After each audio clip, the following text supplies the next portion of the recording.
Ladies and gentlemen, please welcome the president of Baruch College, Dr. Mitchell Wallerstein.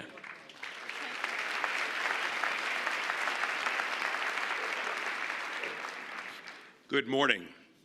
On behalf of the 20,000 students, faculty, and staff of Baruch College of the City University of New York, I'd like to extend a warm welcome to Mayor Bill de Blasio and all of the esteemed guests assembled here this morning to hear the mayor's State of the City speech.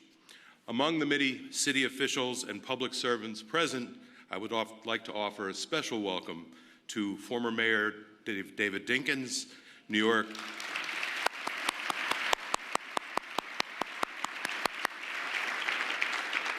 City Council Speaker and Baruch alumna, Melissa Mark Viverito, New York City Public Advocate Letitia James, New York City Comptroller Scott Springer, Brooklyn Borough President Eric Adams, Manhattan Borough President Gail Brewer, Bronx Borough President Ruben Diaz Jr., Queens Borough President Melinda Katz, Staten Island Borough President Jimmy Otto, Queens District Attorney Richard Brown, Staten Island District Attorney Daniel Donovan Jr., Bronx District Attorney Robert Johnson, Brooklyn District Attorney Kenneth Thompson, Manhattan District Attorney Cyrus Vance Jr., as well as members of our congressional delegation, members of our state Senate and Assembly delegation, and members of the New York City Council delegation.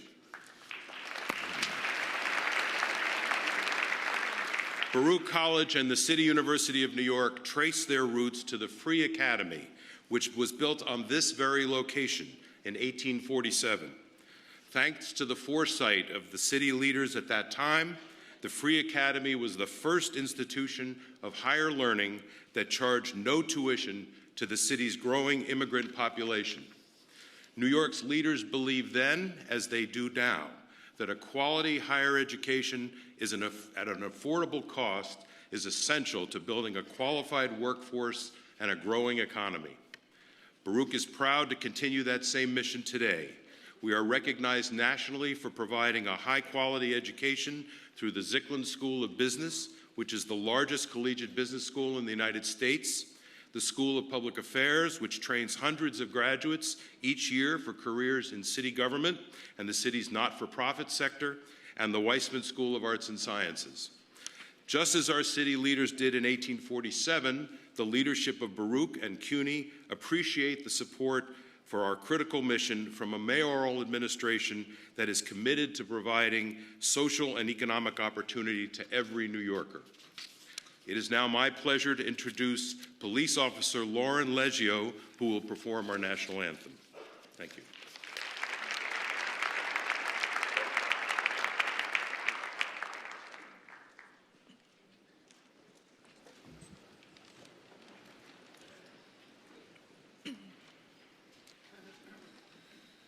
Oh, say, can you see by the dawn's early light what so proudly we hailed at the twilight's last gleaming, whose broad stripes and bright stars through the perilous fight, o'er the ramparts we watched, were so gallantly streaming, and the rocket's red glare, the bombs bursting in air, gave proof through the night that our flag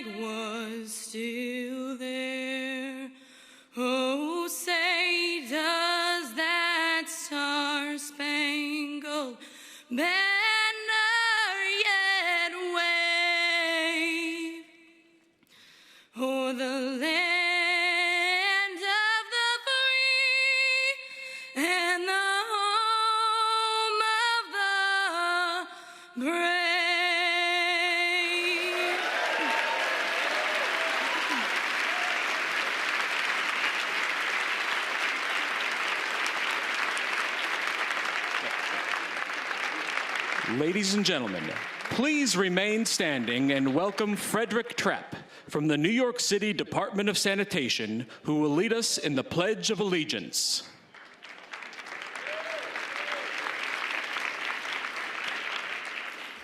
Good morning, everyone. I pledge allegiance to the flag of the United States of America and to the republic for which it stands, one nation, under God, indivisible, with liberty and justice for all.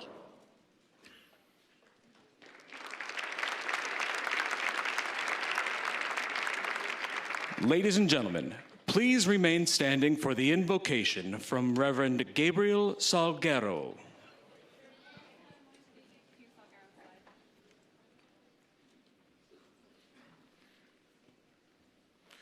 Let us pray. Vamos a orar. God, we pray for this great city, and we confess our total and utter dependence on you. We pray for the affluent and the economically challenged. We pray for the police officers and the communities they serve. Pray for the mayor and the first lady, speaker and city council, and all who legislate. Give them wisdom. Give them strategy. Give them compassion. And God, this morning we pray in the words of that Jewish prophet Jonah, shall we not love this great city? We pray for the homeostasis, the peace, and the prosperity of New York. For in its peace and its prosperity is our peace and our prosperity. And this we pray in the name of the one the ancients called Wonderful, Counselor, Everlasting Father, Mighty God, Prince of Peace. Amen.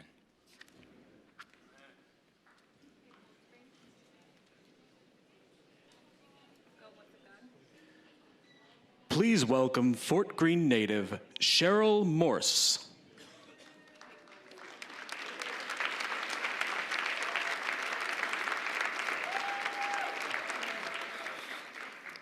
Good morning. My name is Cheryl Morse, and today I have the honor of introducing Mayor Bill de Blasio. When they asked me to do this, I thought somebody was trying to play a joke on me. First, I was shocked, then excited. I told them I would be privileged. I felt it was my way of saying thank you to the mayor. And let me tell you why. I was born and raised in Fort Greene, Brooklyn. And in recent years, though, I noticed it changing. My old neighbors were moving out, and new people were coming in, which is fine, but the economics of the neighborhood was changing. I watched people being priced out of their homes, and I wondered if or when it would happen to me. I live in a low-income co-op, and over the years, our expenses have gone up and up and up. People are struggling out there to make ends meet. Salaries haven't risen as fast or as much as everything else. In our building, we have 159 families, and I have a lot of history there. My mother was there, my aunts are there, cousins there, we all lived there. I raised my son there. He even married someone in the building, and they lived there. That's the way it is for many of my neighbors. We encourage a family environment in our buildings. Our children play in the front yard. We have a New Year's Eve party. We have an annual block party. We have a Halloween party for the kids. We even host senior dinners and book clubs.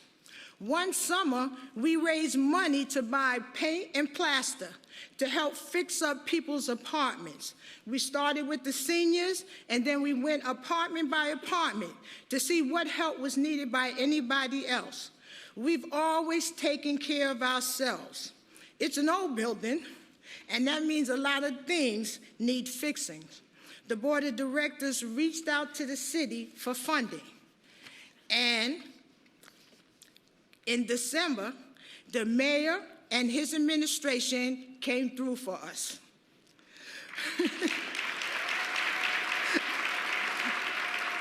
We're getting $3 million. That's right. To replace windows, remove asbestos, fix our elevators, and repair our boilers. That may not sound exciting to you, but for me, that's like Christmas morning. All of us in the building are ecstatic. I can't tell you how many tears I shed because a neighbor shared with me how relieved and thankful they were for what was about to happen. If we had to do it ourselves, it would have cost a fortune, money that we don't have. Now we all get to stay in our homes knowing that affordable housing, at least in our buildings, will stay affordable for the next 30 years. And it's all thanks to Mayor de Blasio and his administration. That's right. The mayor has made affordable housing a top priority. And I, for one, am so very thankful he did.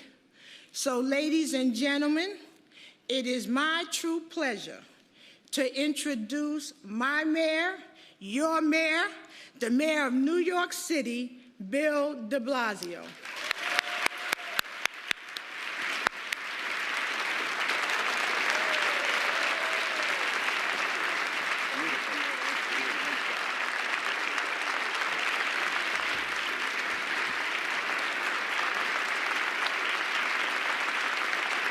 Thank you. Thank you very much. Please.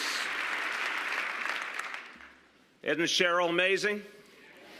I want to thank Cheryl Morse for that beautiful introduction, but I want to thank her even more for standing up for her community, for standing up for affordable housing, for making sure that the amazing family that is that building can stay together and have all that New York City has to offer. Let's thank her for what she's done for Fort Greene and all of us.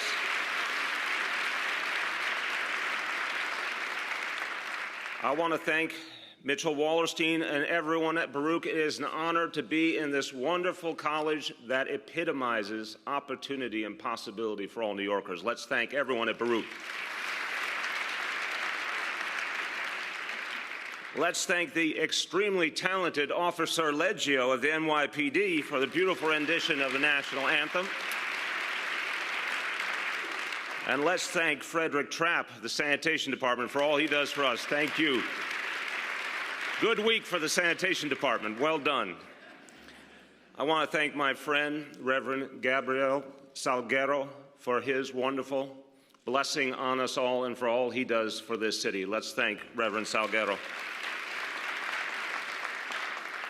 I want to thank all my colleagues in government who are here, Council Speaker Melissa Mark Viverito, Public Advocate Tish James, Comptroller Scott Stringer. I want to thank the borough presidents, the district attorneys, the members of Congress, the City Council, the state legislature, all of whom have joined us, all the members of my administration who are here, who make our government work every day and do an extraordinary job. I want to thank all of them for their commitment and the energy they've shown over this last year. Let's give all of them a round of applause.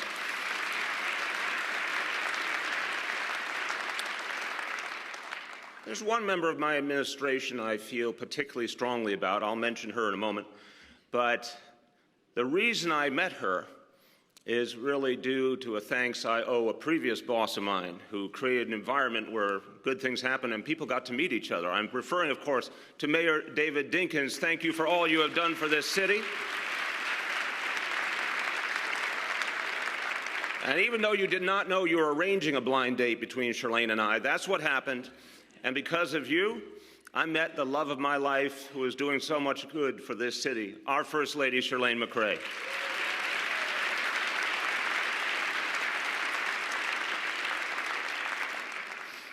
I want to thank everyone who's here. I want to thank all my fellow New Yorkers who are watching and listening, because we are truly all in this together. We are all in this together to make this city a better place, but also to keep making it a place for everyone. And so I want to begin by talking about one New Yorker. I want to tell you a story, a distinctly New York story. More than 100 years ago, a young woman named Anna Briganti arrived in our city after emigrating from Grassano, a small town in southern Italy, rich in natural beauty, but scarce in opportunities for its people. Anna traded in picturesque hillsides and small-town familiarity for an apartment at 205 East 17th Street in Manhattan, just a short walk away from here, a place lacking the tranquil comforts of her childhood, a neighborhood where few spoke her native language. But Anna's new home offered her something that her old one just did not: profound possibilities to create a better life for herself and for her children. So, in the year 1910, a decade before our country granted women the right to vote, Anna opened her own business, an embroidery company, and she called it the Mrs. Briganti. Its very name, a proud symbol of single women who opened this business together, the Mrs. referring to her sister, her mother, and herself. 3 women over 100 years ago, 3 immigrant women who opened a business that thrived. Anna Briganti was my grandmother, and I'm here because of her. I'm here because of her, and so many of us can tell a very, very similar story of who we're here because of, who made our lives in this city possible. Now, my grandmother's story, like most New York success stories, was not a fairy tale. She did not stumble upon success through luck or charm. She forged it with hard work and raw grit. And she lived in a place that rewarded those things in unique and powerful ways. For generations, New York City has been a place that has unleashed human potential, a place offering opportunity for everyone, no matter how your life story began. Opportunity for innovators and visionaries to write new chapters in our history, and for parents and grandparents to write brighter ones for the next generation. Now, here's the hard truth. All of that is at risk today. It's at risk because so many who live in our city struggle to afford to be here. And since only half of New Yorkers speak just English at home, let me say that a different way. Por generaciones, Nueva York ha sido una ciudad que le da rienda suelta al potencial humano. Pero aquí está la dura verdad. Todo eso está hoy en riesgo. Está en riesgo porque a muchas personas que viven aquí les cuesta demasiado poder quedarse aquí. Nosotros queremos cambiar eso. You can see it all over New York City. In the eyes of a single mother in Coney Island, working 2 jobs and barely scraping together enough for a modest apartment to share with her kids. You can see it in the worn hands of a fast food worker in Washington Heights, consumed with worry as the calendar approaches the first of the month when the rent is due. You can see it in the furrowed brow of a senior in Rosebank in Staten Island as she sweeps her porch to chase away thoughts of whether she's saved enough to stay in her small house in the only neighborhood she's ever called home. If we do not act, and act boldly, New York risks taking on the qualities of a gated community, a place defined by exclusivity rather than opportunity. And we cannot let that happen. We will not let that happen.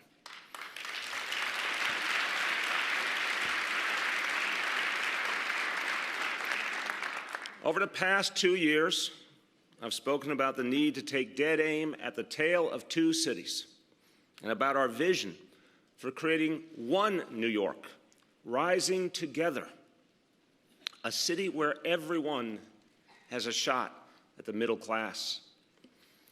And while we have so much more work to do, we should take heart from what was achieved in 2014. 2014 was a year of great progress in our effort to address inequality and lift up all our families. Let me give you some examples. We achieved full-day pre-K for more than 50,000 of our kids.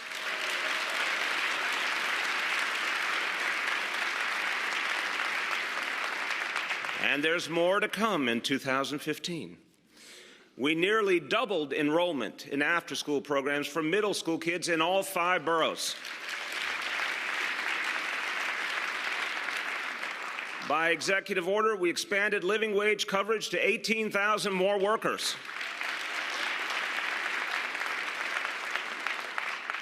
With the help of the City Council and the very strong and forceful leadership of my partner in government, Speaker Melissa Mark Viverito, we secured paid sick leave for 500,000 more New Yorkers.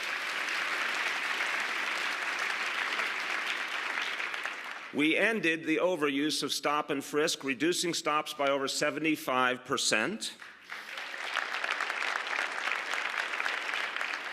And since we instituted our new marijuana policy just months ago, arrests are down almost 65%. At the same time, thanks to our courageous men and women in uniform, we've not only kept New York City safe, we've made it even safer.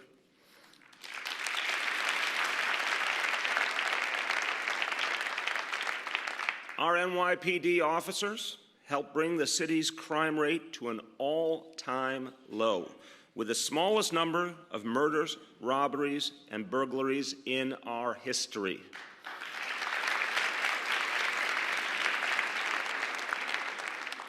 At the FDNY, they responded to a record 1.6 million emergency calls, always at the ready when New Yorkers need help.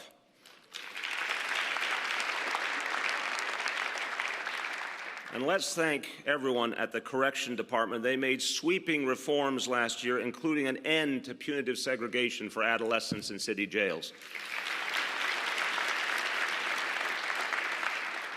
Also in 2014, we fought to keep our streets safe and clear and clean for pedestrians, cyclists, and drivers alike. We established Vision Zero, bringing pedestrian deaths to a level not seen since 1910.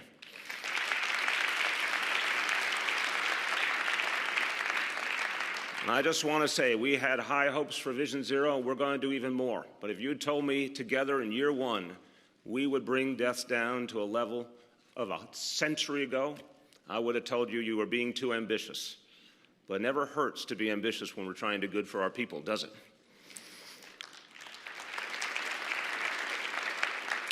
We handled, in 2014, one of the snowiest winters our city has ever seen, with 11 winter storms. You remember those, Frederick?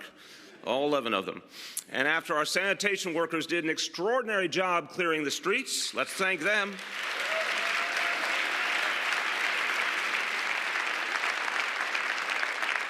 I was watching the news this morning. You're going to have more business soon, Frederick. Don't you worry. There's going to be more thrills ahead.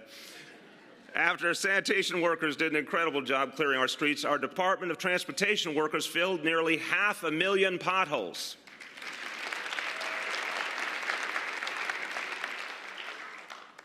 In 2014, we took on climate change and the damage inflicted by the extreme weather linked to it.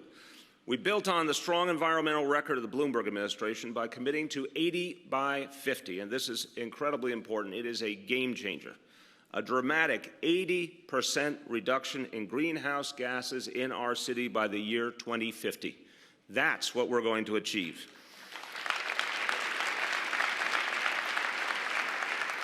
And we will be retrofitting not just some of our city buildings, but every public building by 2025. We helped repair the devastation wrought by Superstorm Sandy, beating even our own ambitious goals, with construction starts on more than 1,000 homes and badly needed reimbursements provided to more than 2,000 homeowners. And I want to be clear that in this year, 2015, every reimbursement check owed to homeowners will be in their hands by the end of this year. We are committed to that.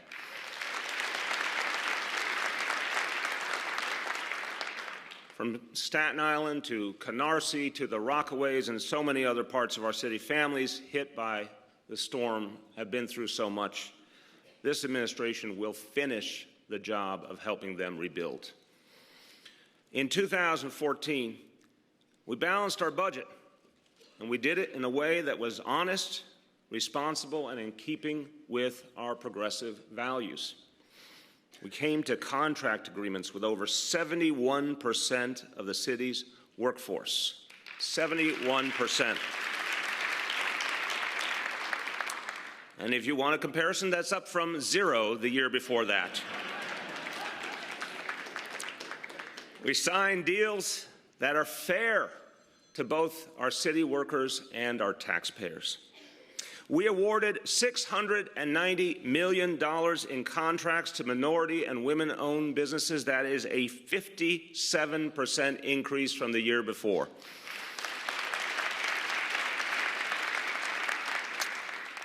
And we connected more New Yorkers to jobs, health care, and our social safety net. We created the Tech Talent Pipeline to link New Yorkers from every borough and background to the booming tech industry. This is an industry that's going to do great things in the city. We're going to make sure it's a 5-borough industry. It now employs over 300,000 people, and it's growing every day, and we're going to make sure it's available to all New Yorkers. We invested, you can clap for that. We invested capital in new economic hubs to create 3,000 new jobs at the Brooklyn Navy Yard and 1,000 new jobs at the Brooklyn Army Terminal that will be there for years and years to come. Quality middle-class jobs that people can actually feed a family on. We announced our plan to redesign our workforce development system to arm up to 30,000 New Yorkers a year with the skills for 21st century jobs, the actual skills people need for the jobs that are available now. We ended the fear of communities being left without critical care services when their hospitals were closed without warning, a fear that hung over too many communities for too long, and began the process of opening 6 new community health clinics in neighborhoods that need them the most.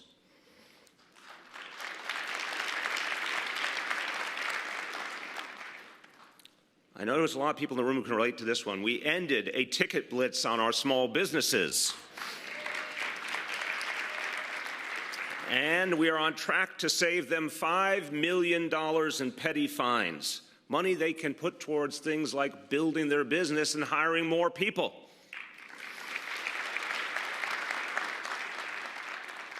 With the help of the City Council We created ID NYC, and it's available, as I think people know by now, it's available to all, citizens and undocumented New Yorkers alike. And let me be clear how important this is as a statement of the values of this city. This city built on the toil of immigrants for generations. We, as New Yorkers, will never relegate any of our fellow New Yorkers to the shadows. We will not allow it.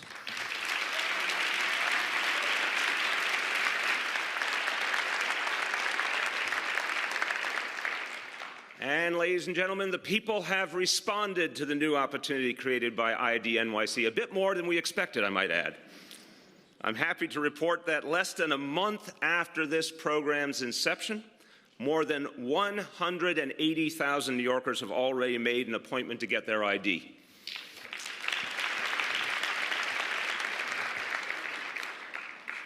And we began a major new effort. And this one has very far-reaching implications, and it's a tough subject that needs a lot more attention, and it's about to get it. We began a new effort, led by our inspiring First Lady, to address the gaps in mental health coverage in New York City.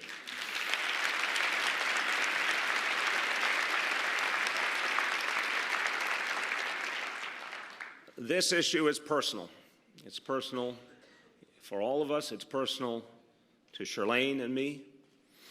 And I have talked to so many people who understand why we have to take this on, why we have to talk out loud and strive to address an issue that for too long was swept under the rug.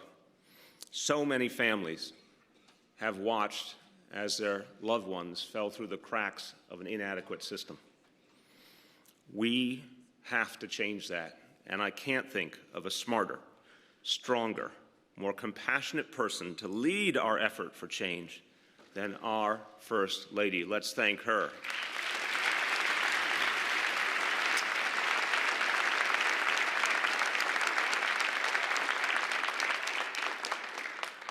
In 2014, we opened new doors of opportunity for our young people. We've begun to create 128 community schools, schools that serve the whole child, offering everything from vision tests and mental health screenings to family counseling and tutoring. We created 62 PROS schools. It's a fresh, new model where teachers and principals work together to set aside DOE and union rules alike, rules that sometimes hinder innovation. And in this new approach, we can better serve our kids. We also invested in renewal schools to fix 94 struggling schools, to save these schools and make them what they should be, make them schools that any parent would be proud to send their child to, because every child in every neighborhood deserves a quality education.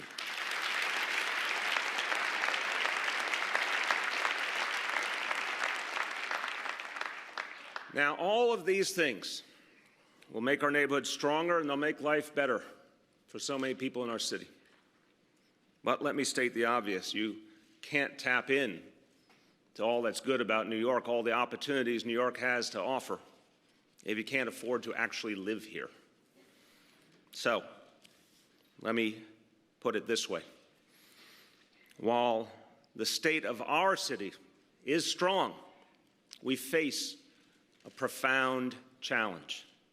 If we fail to be a city for everyone, we risk losing what makes New York, New York. We risk losing the very soul of this place if it isn't a place for every kind of person. It is what's made us great, and it will make us great again in the future, but only if we act now. And nothing more clearly expresses the inequality gap, the opportunity gap, than the soaring cost of housing. The math is straightforward and sobering. In 2014, 56% of rental households in New York were spending more than 30% of their income on housing. That's up 10 points in a little more than a decade. Now, officially speaking, spending more than 30% of your income on housing means you are rent burdened. And it's a fair description because the cost of living becomes a heavier and heavier burden for everyday New Yorkers when it reaches that kind of level. And it's a burden not just on their wallets, but on their hopes and aspirations as well. So how did we end up here? Well, part of the problem is that the city has for decades let developers write their own rules when it came to building housing. Sometimes projects included affordable housing, but far too often they did not. And as the city expanded, our growth was guided primarily by the developer's bottom line. That meant a bias towards luxury housing, units that fetched top dollar but were entirely out of reach for everyday New Yorkers.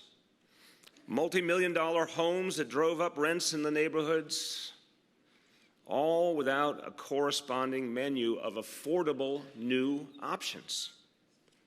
This administration is taking a fundamentally different approach, one that not only recognizes the need for more affordable housing, but demands it. How will we do this? First, we're writing new rules for how we're going to build this city. Ones that mandate affordable housing as a condition of development in areas rezoned for residential use. Second, we'll do everything in our power to keep those who already have affordable housing in the homes they love.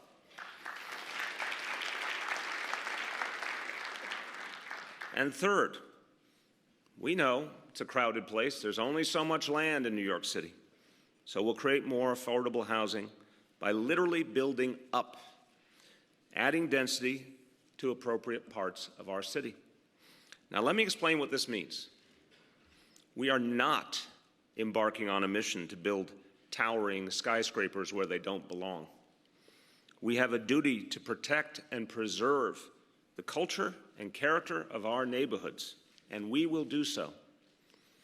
And as we invest in affordable housing, we'll also work with communities to preserve the fabric of our neighborhoods and invest in things that great neighborhoods need, like parks and schools and shops and restaurants and things that give jobs and opportunity and small business, opportunity to all the people of the neighborhood. Now, there are some places in our city that have not yet been developed or zoned for housing, but could be and should be. And by taking steps like adding residential buildings to former manufacturing sites, or adding some buildings in appropriate places in our neighborhood, some even as small as 6 or 8 stories, we could make a fundamental difference in the level of affordability in that neighborhood. And that means families being able to stay in the neighborhood. Families being able to thrive in the place they call their own. Some people will tell you that any development is a challenge. I look at the right kind of development, led by the people's needs, as the way to make sure our people get to live here. Our people aren't forced out. Our people get to be a part of that New York that has always been so strong and can only be strong in the future if our people can live here, every kind of people. Now, will it be difficult? I can't hear you. Yes. Audience participation, yes it will be. Anyone who tells you otherwise hasn't spent much time in New York City. But let me give you a parallel. Let me remind you of a very difficult challenge we overcame just last year. One that was to many insurmountable, in fact. I will say, of all the efforts we made in 2014 to address income inequality, the most prominent and in some ways the most satisfying was our successful bid to secure universal full-day pre-K.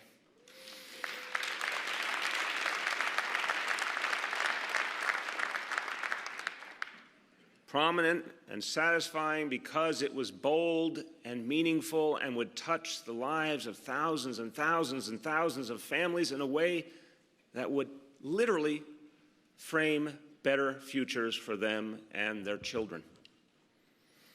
Now, some of you were around last year. You may remember what the pundits said and all the wise observers who told us it could not be done. The naysayers said we would never find the funding. Other naysayers said we would never find the space or the teachers. That simply couldn't be done on that kind of timeline. They literally were implying that somehow we should go less fast, be less bold, and it was okay if we didn't serve all those kids right now. We believed we had to serve all those kids right now. That was our obligation.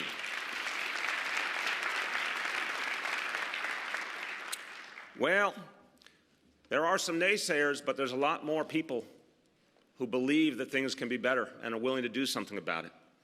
So, last year we saw it thanks to the tremendous energy of parents and activists and community leaders and elected officials and good everyday New Yorkers who cared. We proved the cynics wrong. And when it comes to affordable housing, we will prove them wrong again.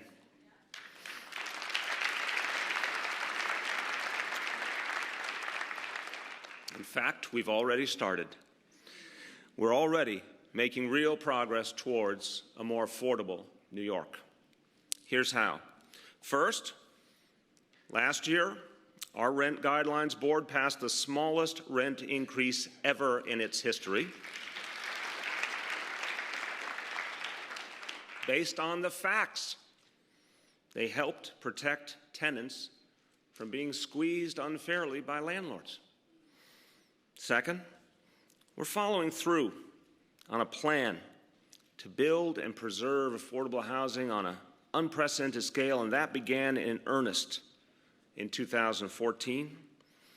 The vision was to build at a speed we had not yet seen before.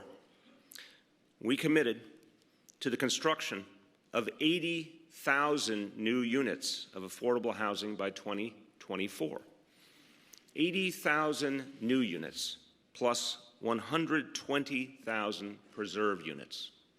Now, to understand what this means, let me first talk about the new building.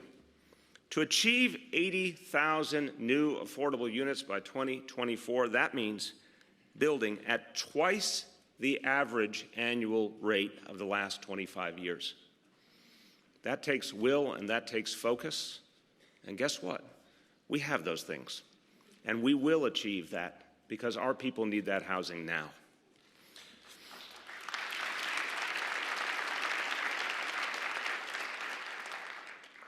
When you combine that with the 120,000 preserved units, 200,000 is the total, and that is enough housing for 500,000 New Yorkers.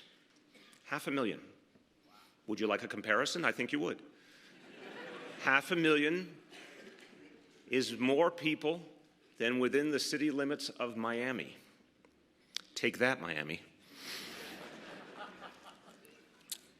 That's what our housing plan does. It's real, it's tangible, it will make a huge impact on families' lives. If you want a copy, I have one here. For everyone here today, you can get a copy of our plan. For those listening or watching, go to nyc.gov and look at what this will mean for our neighborhoods and our families. We're already moving on this plan. We announced it last May, and we said we had to achieve substantial goals immediately. We had to go beyond even that which we thought could be done in the first year if we wanted to achieve our overall goal. So we said, okay, we're going to do that. In 2014, we have to create 16,000 units. That was our goal, to put the plans in place, to put the financing in place for 16,000 units. Well, by the end of 2014, we had beat that goal, and we had achieved 17,300 units, 1,300 more than the plan.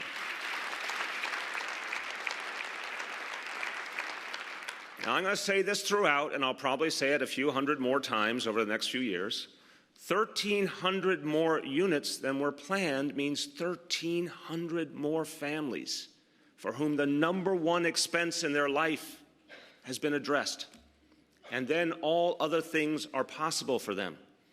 If you can afford to live here, then everything else becomes possible.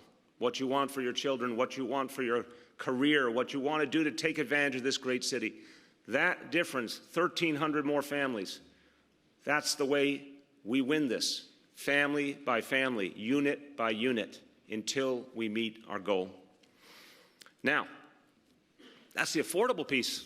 That's the core of the vision.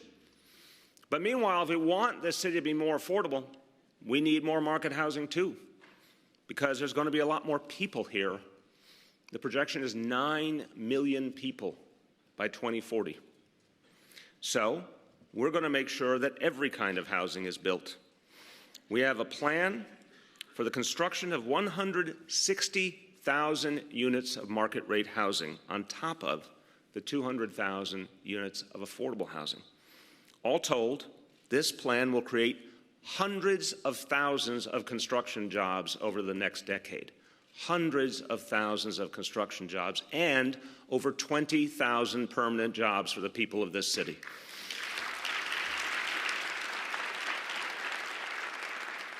Now, you can hear the urgency. And to achieve this kind of ambitious plan, we need to do things differently. We need to cut a lot of red tape. We need to speed things up. So you're going to see some different things, some things we've been waiting for a long time to help create the right kind of development, to help businesses of all kinds do their work and employ our people. What we have needed for many, many years is fundamental reform at the Department of Buildings.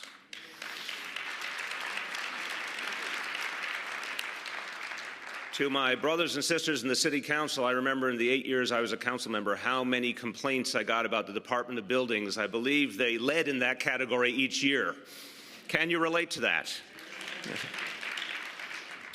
This agency simply must better serve its customers, including thousands and thousands of small businesses that fuel our economy. So, we will add personnel, we'll add automation, we'll speed up inspections, we'll cut bureaucracy so that more jobs and housing can be built for the people of this city.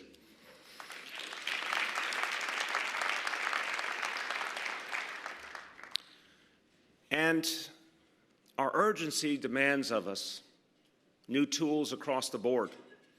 We're always looking for a different and better way to do things, and a lot of people in this room are going to help us find better ways. And one that should have happened long ago in this city but will happen now is mandatory inclusionary zoning. It's an idea we need. I mentioned it earlier. It's a simple idea of requiring affordability in all major developments. It's a simple idea.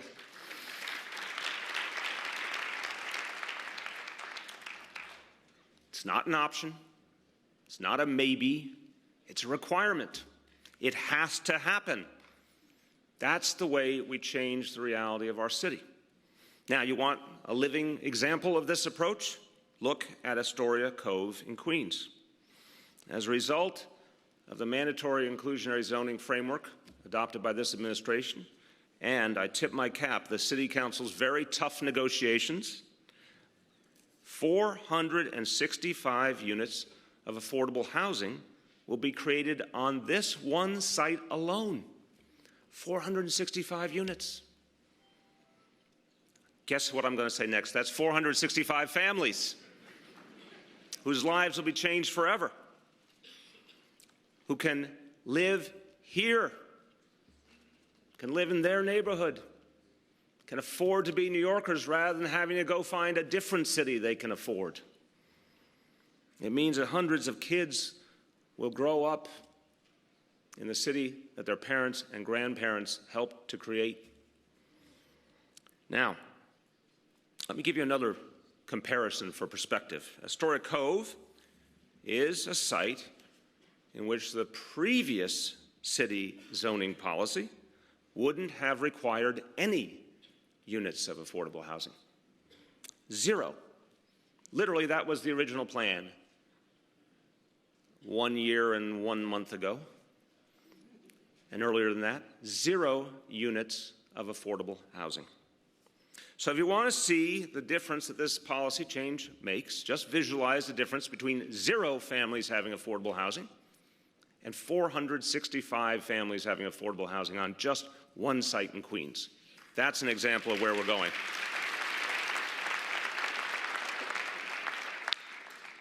And there are many more rezonings like this coming soon to neighborhoods across the 5 boroughs. We will work with our colleagues in the council, with elected officials, with community activists and leaders to make sure each serves the needs of the neighborhood and creates affordable housing for the people of the neighborhood. These rezonings are coming in neighborhoods from East New York to Long Island City, from Flushing West to East Harlem, from downtown Staten Island to the Jerome Avenue corridor in the Bronx.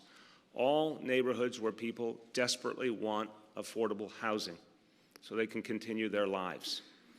That's what we will bring. And we will make these neighborhoods both more affordable and stronger in the process. And there's one part of our vision that will truly be a game changer because it offers us something we haven't seen in a long time. It's an opportunity to keep our city affordable for thousands of New Yorkers, particularly in the borough of Queens. I'm referring to Sunnyside Yards. Now, right now, there are 200 acres of land in the heart of Queens, land that exists in the form of a rail yard and only a rail yard. Let me emphasize, that rail yard has provided jobs for generations of people. It's a good thing, and it needs to be there, and it will be there. But it's a fact that those tracks could be underground, allowing us to build housing on top. And we intend so much of that housing to be affordable for the people of that community and beyond. At Sunnyside Yards, we envision a plan that incorporates what a truly strong neighborhood needs: access to mass transportation, parks, schools, retail stores, and job opportunities. Now, let me emphasize, 200 acres. 200 acres is a lot of land in New York City. We know that this site has different parts of it. Some parts could easily handle larger buildings being built there. Other parts of this site could not. We'll work closely with elected officials and community leaders to determine what makes sense and how to build this the right way. Now, this is an extraordinary opportunity, but the idea is not particularly novel because developments that prioritize affordability and livability have been built before. Some of the great examples around this city: Starrett City, Co-op City, Stuytown and Peter Cooper Village, and the Big Six Towers in Woodside, Queens, all examples of developments that gave so much to generations of New Yorkers. And these developments created affordability on a grand scale because the mission was to reach as many working people as possible. Stuytown, when it opened in 1947, provided our city with 11,250 affordable apartments. A community where trees and parks and shops dotted the landscape and residents could see the sky, kind of place that working and middle-class people feel good about living. We're bringing that same kind of scale and a real sense of urgency to Sunnyside Yards. And we're going to set the exact same goal for affordability, the goal of 11,250 affordable units in a neighborhood that anyone would be proud to live in. That's enough housing for over 30,000 hardworking New Yorkers, and it will be a game changer.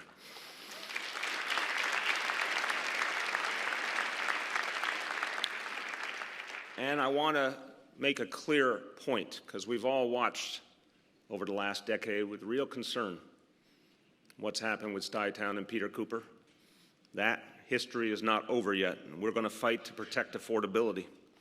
But I want to make a clear contrast. Unlike what happened there, we're going to make sure that affordable housing at Sunnyside Yards stays that way, stays affordable for the long term, is guaranteed affordable for the long term.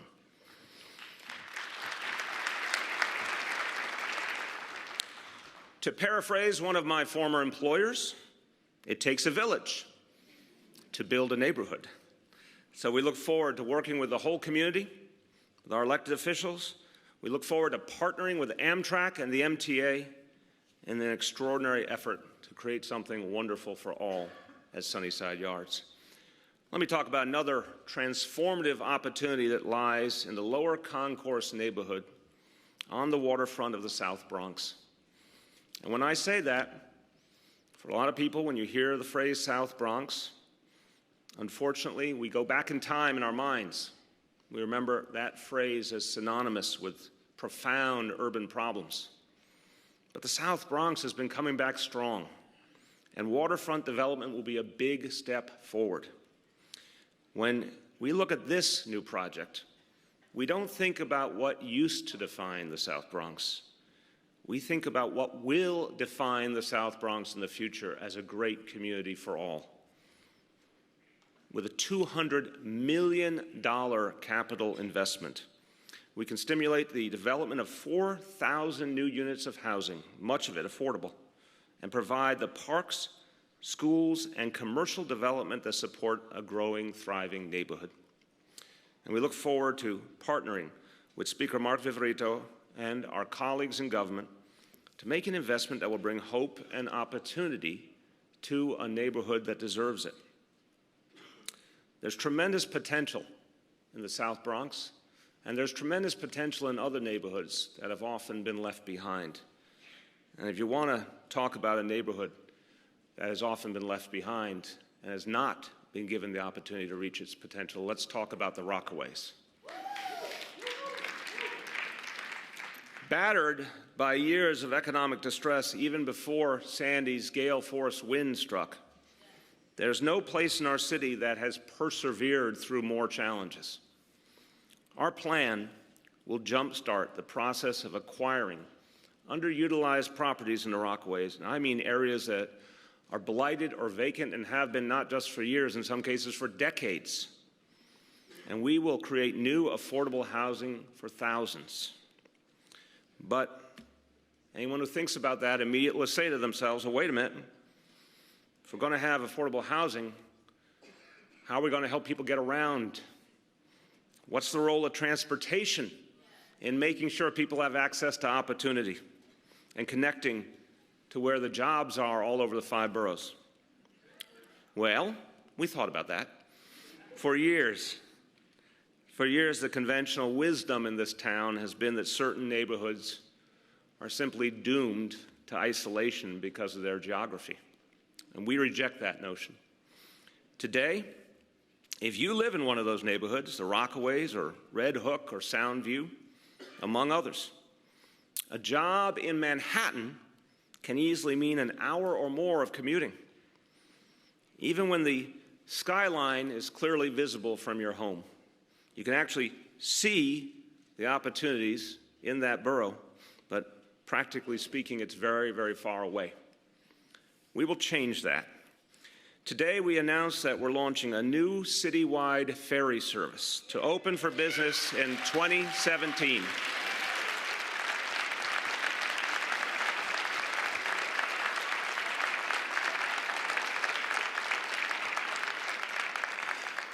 We're a city that has been great for literally centuries because of our waterways.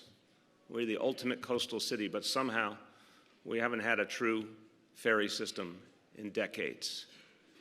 We need to right this wrong, to open up great possibilities for our people, to take places that were isolated and felt isolated and give them opportunity and connection. Now, a lot of smart people in this audience will say, wait a minute, if the ferry costs too much for a lot of hardworking people, it just won't be possible to use it. Even if it's a great opportunity, you have to be able to use it. So, our ferry system will be based on a new model. The rides on these ferries will be priced the same as a MetroCard fare.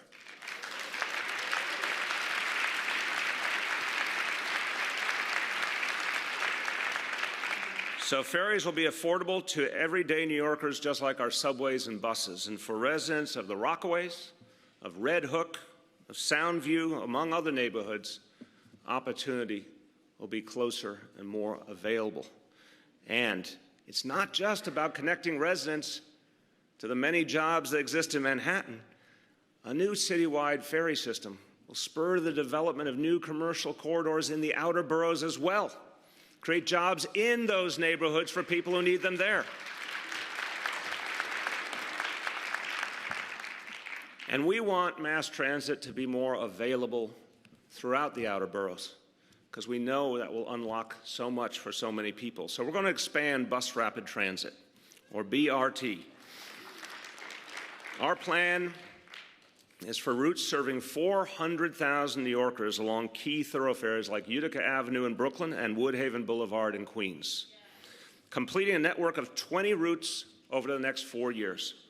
Now, BRT will cut transit time on existing routes from 15% to 25%.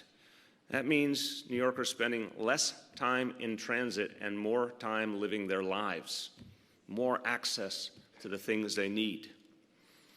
That's the kind of quality of life we want to build for all New Yorkers.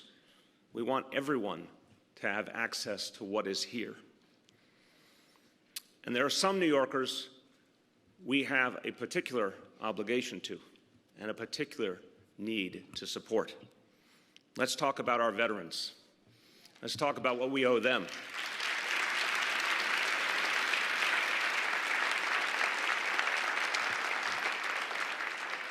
When my dad came home from World War II, when Shirlene's dad came home from World War II, our veterans were embraced. There were great opportunities made available to them. There was a lot of support. It was visible. It was available. What we saw over recent decades was so many veterans who didn't get the help they needed. So much so that we ended up having a phenomenon in this city and cities around the nation, veteran homelessness. Think about that phrase and what a moral indictment it is, veteran homelessness. We have made a pledge, and we're working closely with the Obama administration on this, that we will end chronic homelessness among veterans this year in New York City.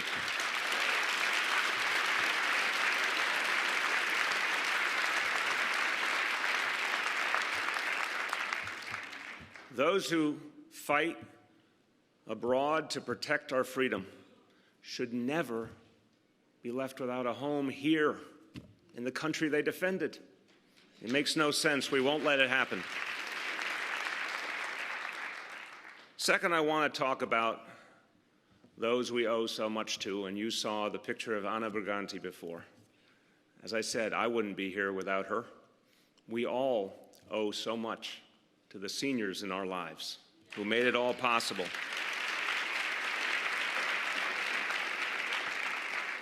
So as part of our affordable housing plan, we will provide 10,000 units of affordable housing for seniors.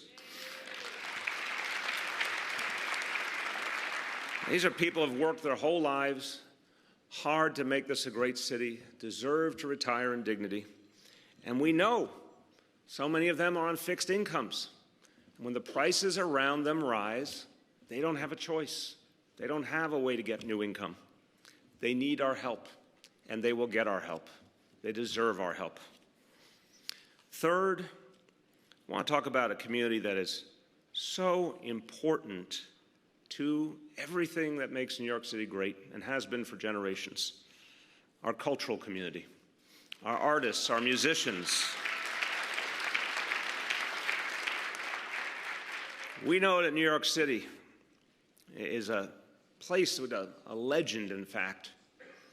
Struggling, hardworking people grew up here, came here from around the country, came here from around the world with a simple dream to create something. A lot of them struggled. A lot of them struggle today.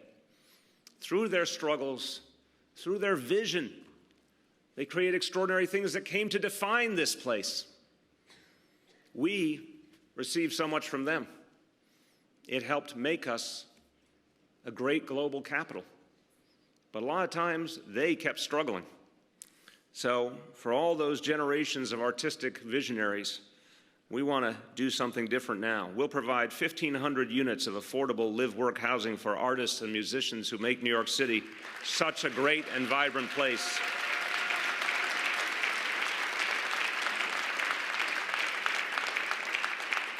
As well as 500 dedicated affordable workspaces for the cultural community. These folks bring joy to us every day. They inspire our young people. They show our young people that you can pursue talents, whichever talent moves you, whichever talent you have, regardless of whether it comes with a necessary big payoff at the end of the day or a big paycheck. It shows our young people to hope and believe and strive. And on a practical note, these artists, musicians, the whole cultural community, they also help make our city a mecca for tourists. It's one of the reasons why in 2014, a record 56.4 million tourists visited this city, which is an astounding figure.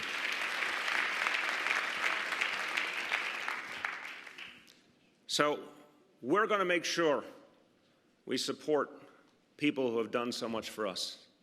Our veterans, our seniors, our artists, and every one of them can understand why we need to address the affordable housing crisis. But even if you don't happen to be one of those individuals, you can feel it. You can feel it all over the city. You talk to almost any New Yorker, they'll tell you about the pinch they're feeling. They'll tell you about the challenge they're feeling. And they can see the changes around them every single day, and they feel a sense of insecurity, that those changes may somehow undermine their lives here. It's a complex dynamic, and it's a dynamic that actually needs to be discussed more openly and looked at more clearly and addressed in a more forthright manner. It's some phenomenon that everybody sees, everybody feels, but somehow isn't in the center of the discussion where it needs to be. I am, of course, talking about gentrification and all that it means for this city. And it is complex. If you ask 8.4 million New Yorkers their opinion on gentrification, you will get 8.4 million different answers. There's no question. And that's partly because gentrification combines some very good and very bad elements. Let's talk about the good first. Well, part of it is because of what's happened in this city that has made all of our lives better. After 2 decades of steadily declining crime, people are excited. They're excited to live here. People are excited to invest here. People want to come here from all over the world. That's a success that was created together. Everyone in this room contributed to the success over the last 20 years. All the men and women of the NYPD, all the community patrols, the resident patrols at NYCHA, it was something extraordinary. Our city became safer and safer. Our city became stronger and stronger. And with that came other things that strengthened us, people and resources who brought jobs, who helped create amenities for our neighborhoods, more activities, safer streets, all the things that indicate a vibrant neighborhood where people feel safe. They feel they have the things they need, that their children have the things they need. That has been, in many cases, a positive byproduct of gentrification. But the problem, the negative, comes when we reach the tipping point, when New Yorkers get priced out of their own neighborhood. And that has happened over and over again, but without a clear response from our city government. The problem's been visible. It's there for all to see, but the response hasn't been clear. And we want to change that. In the past, here's what we were essentially told. We were essentially told there was nothing we could do about it. That was the effective message. You can either have a safe and clean neighborhood, and the growth that will bring it, or you can have a neighborhood you can afford. But you can't have both. You can't have a safe, clean neighborhood you can afford. We think that's a false choice. We reject the notion that New Yorkers can't have both. We believe in this time we can have both, and we must have both, and we deserve both.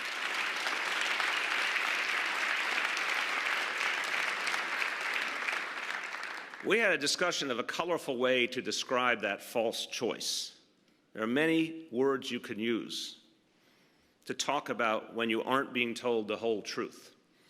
We thought about a phrase my grandmother might have said. She might have called it una cavolata. Now, my staff and I have been discussing how we can say in a clean and appropriate way what a cavolata is. Let's just call it a foolish statement. You can create in your own mind what other ways you might say it. But that false choice makes no sense for New York City today. And part of how we address the false choice is to talk about the people who are part of this drama, the people who created this reality. There's good actors and bad actors. There's plenty of developers and landlords in this city who have worked to make it a better city, who have been fair to their tenants, who have worked with local leaders. And there's some really bad apples, too. Well, let's talk about them. First, there's slumlords. We've known about slumlords for generations in New York City. Go back to Jacob Riis and so many other commentators from a century ago. There's always been slumlords, people who refuse to make repairs. They let housing decay. They make apartments uninhabitable for the people they're supposed to be providing support for. That's been a problem for decades. It's a problem now. And just because it's been a problem for so long doesn't mean we won't challenge it at its foundation, because we will. We won't let business as usual allow so much harm to our people. And on top of the slumlords, there's a new phenomenon. You could call this group of individuals predatory landlords, people who take advantage of a red-hot real estate market. They employ some very ugly tactics to push out low-income tenants and moderate-income tenants because they want to make room for wealthier ones. These predatory landlords, they harass their tenants. They do all sorts of things. Sometimes they turn off the hot water. Sometimes they turn off the heat. Sometimes they refuse to follow the law and provide the basics of safety and sanitation. They're lawbreakers. They literally violate our laws, and they need to feel the consequence of their actions.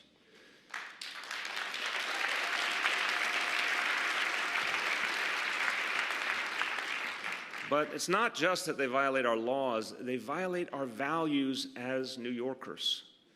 They literally are trying to stop that perfect arc of this city where people have opportunity. No matter who you are, no matter where you come from, that you have opportunity. That's what's endangered right now, because some people want to write a very different future for this city. And it's not a future we can afford to experience. I want to be clear. We cannot allow ourselves to become a place of exclusivity. We can't disconnect from our heart and our soul and our history. This has to be a place for everyone, or it won't work. It literally won't work. Now, we have tools to address these bad actors. I want to give you an example from a humble, simple time in the gauzy past when I was public advocate. And we published the worst landlords watch list. We targeted those who refused to make repairs in the units they controlled. They refused to give heat. They refused to give hot water. And this watch list helped tenants to organize. It helped law enforcement to be aggressive. And because of it, hundreds of buildings came off that list because they made the repairs that the tenants deserved. Thousands and thousands of tenants got a better quality of life. I want to take this moment to thank Public Advocate today, Tish James, for continuing that effort and doing it energetically.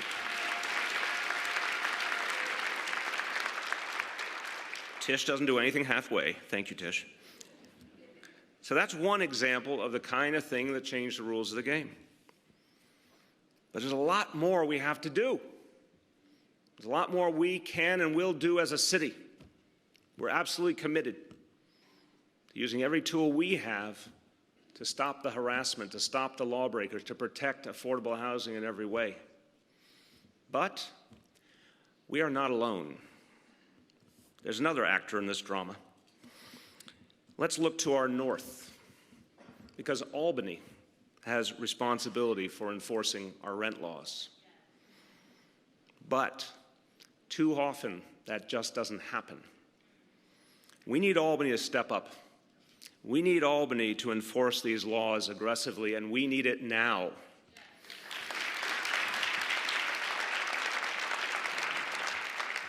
Every day in this city, people are losing their homes. We need Albany to recognize that this is a crisis right now. People losing their homes unfairly, people losing their homes in violation of the law. Albany can't wait. We need help now. And we need stronger rent regulations for the city of New York. We need it for today's city. This is a fight that's gone on for years and years. But look what's happening today. The case for stronger rent laws is clearer than ever. To preserve this city as a place for everyone, we need more than ever to protect the 1 million rent-regulated apartments in this city.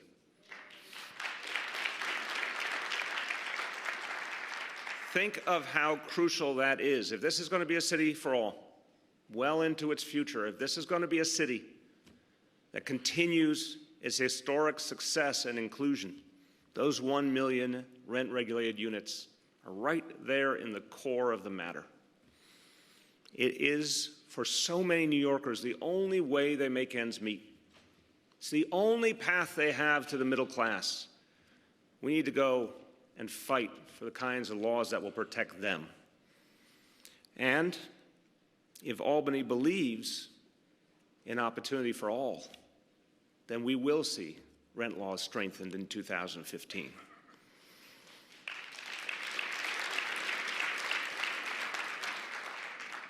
And if they don't do that, then we call on the state to provide funding to help these tenants directly, to help them help themselves by funding free legal services to victims of landlord neglect or harassment. So we're calling on Albany to step up, and we will step up as well. Today I'm announcing that in any of the areas the city rezones, if we find evidence that tenants are being harassed, we, the City of New York, will supply these tenants with legal representation at no cost to take their case to housing court, to seek justice before a judge. We will protect our own people. It is the right thing to do. It is necessary for our future. It's a critical step in keeping this place affordable. And I want to also note that we have had tremendous partnership with the City Council. They have pushed this constantly, the need to provide legal services to protect our tenants, and we're going to achieve this with the Council, and in large measure because of the leadership of the Council. Let's thank them for having made such a focus of this.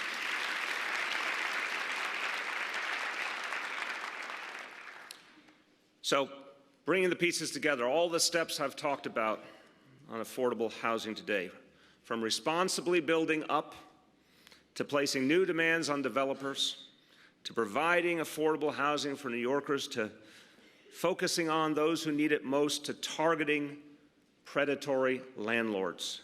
It's all part of new rules that we have created for helping people keep or find a home they can afford. So this is about going at income inequality, the way it plays out for so many of our people. in terms of the costs they have to pay every day. The number one expense in the lives of the vast majority of New Yorkers, housing. If you want to fight income inequality, a simple task: reduce the cost of housing. That makes so much more possible for our people. So, we're focused on interpreting our efforts to address the tale of two cities in terms of bringing down expenses. That's what we're going to focus on in 2015. But there is the other end of the equation, and that fight never ends, because it's crucial to lower the expenses of hardworking people. But to be fair, nothing does more to address income inequality than actually raising people's incomes.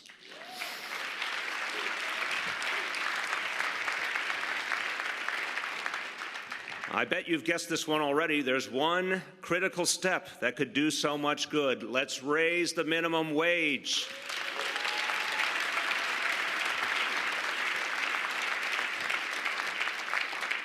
Now, Albany has shown some promising signs on that subject, but it needs to be more than just talk. And it's going to have a real impact on those of us living here in New York City. We need more. The current minimum wage proposal simply doesn't do enough for New York City. It doesn't do enough for our people, not with our cost of living. That's why we will fight to raise New York City's minimum wage to more than $13 per hour next year.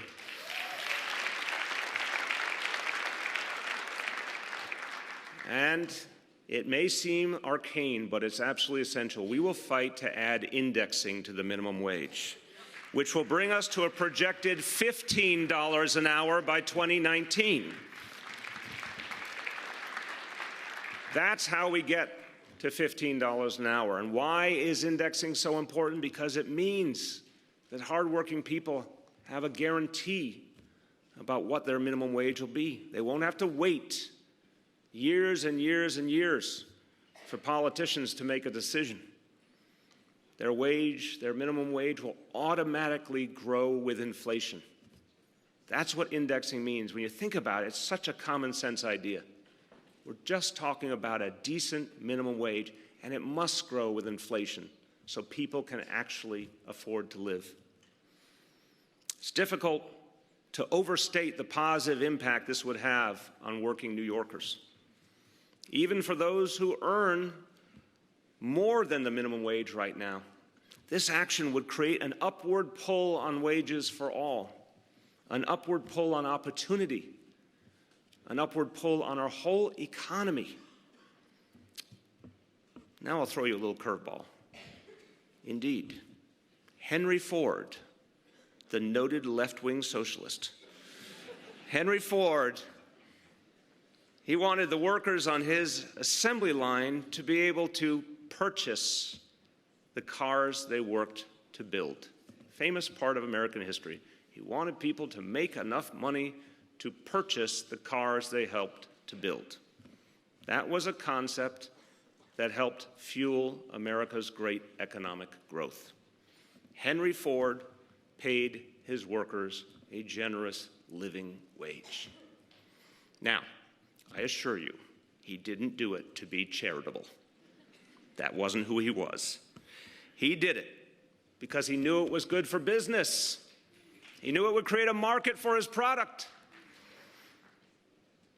And I think it worked out pretty well for old Henry, don't you?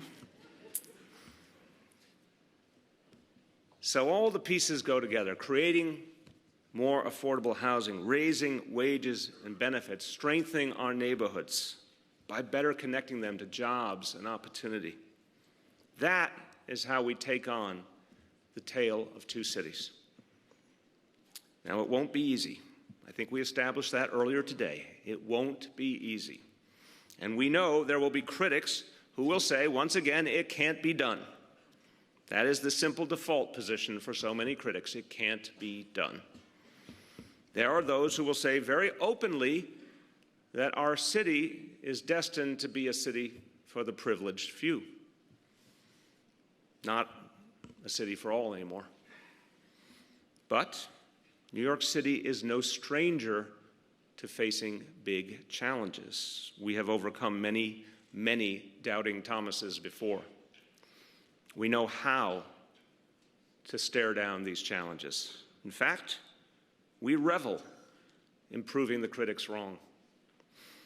30 years ago, in his 1985 State of the City address, Mayor Ed Koch announced what was at the time an absolutely unprecedented plan for affordable housing. He understood the transformative power of city government to revitalize whole communities that had struggled so much. His administration stated a very simple idea. They said, we're creating more than just apartments, we're recreating neighborhoods. Guess what? There were those who said it couldn't be done. Historian Jonathan Soffer wrote of the response to Koch's plan. He said, quote, "It was an extremely risky move. Some experts said at first that Koch's goal was inspirational rather than realistic." Well, let me just say, I can relate to that. I can relate to having big plans called inspirational rather than realistic. I've heard very similar criticisms. But now we know. We know that Koch's plan was realistic. In fact, it worked beautifully. And it had a transcendent impact on our city. A city that was struggling and shrinking in Ed Koch's time turned around. And so today, we face a different kind of challenge. We face the challenge of a city in which more and more and more people want to live. On one level, it's a nice problem to have, but it's still fundamentally a challenge.